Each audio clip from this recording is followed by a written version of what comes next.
že pani poslankyňa Cigániková dala pozmeňujúci návrh, aby sa milosti dotkli všetkých aktérov kauzy Technopol a nie len Michala Kováča mladšieho. Namieta, preto sa o tejto jej námietke hlasuje.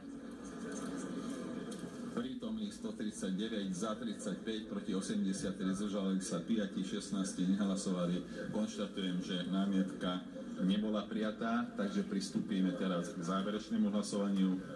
Pán podpredseda, dajte hlasovať o tom, že Národná rada schvaľuje návrh uznesenia Národnej rady tak, ako je uvedené v tlači 496 a všetci páni poslanci ho majú rozdaný. Nech sa páči, prezentujme sa, hlasujme.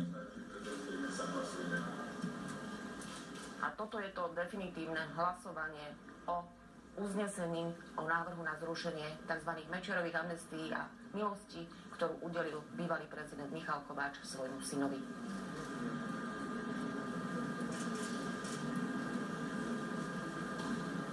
Prítomných 140